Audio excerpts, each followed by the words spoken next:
আজরাইল তো বিশাল এক বডির অধিকারী ফেরেশতা, সারা পৃথিবী ব্যাগা আজরাইলের সামনে একটা খানার প্লেটের মতো। এবার কত বেড়াইয়া চিন্তা করেছেন, পুরা পৃথিবী ব্যাগা আজরাইলের সামনে কি এর মতন, একটা খানার প্লেটের মতো নাই। আর বানাই এক শব্দ কইয়ে নাই, কথাই নিয়ে না রসুল কইছে,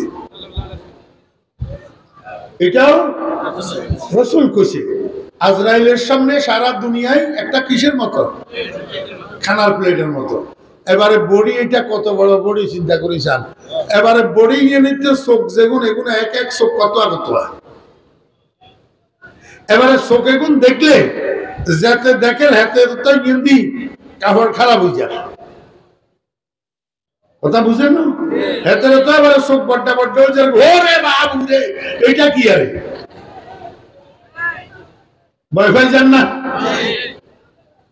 এই টাইমের মধ্যে রহমতের ফেরেশতা গায় মৃত্যু পথ যাত্রী মানুষ ইয়ার শয্যা পাশে দিয়ে বুঝিয়ে বই কি কয়, আল্লাহ তাখাফু ওয়ালা তাহজানু ওয়া আবশিরু বিল জান্নাতিল্লাতী কুনতুম তুআদুন।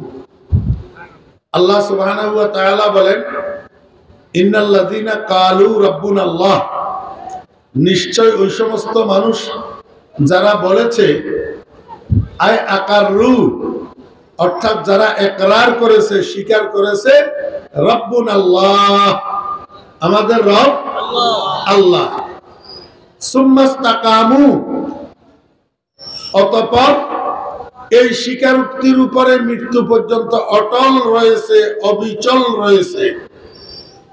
কতদিন? কথা কয় না। ইন্নাল্লাযীনা ক্বালু রাব্বুনাল্লাহ, ওই সমস্ত মানুষ যারা ইকরার করছে, স্বীকার করছে আল্লাহ আমাদের রব, আল্লাহ আমাদের রব। সুম্মাস্তাকামু, এবং এই কথাটার উপরে তারা অটল রয়েছে কতদিন? মৃত্যু পর্যন্ত। এবারে মরবের সময় মৃত্যু সজ্জায় তাতানাজ্জালু আলাইহিমুল মালায়েকা, তাদের শয্যা পাশে অবতীর্ণ হবে একজন ফেরেশতা, একজন ফেরেশতা। বুঝি থাকলে কোন মরবের আগে না ভরে? আগে মরবের আগে। এখনো রুজ আইনো, এখনো কি রুজ আইনো। হইলে আইব আজরাইল, হইলে আইব কোন? আজরাইল।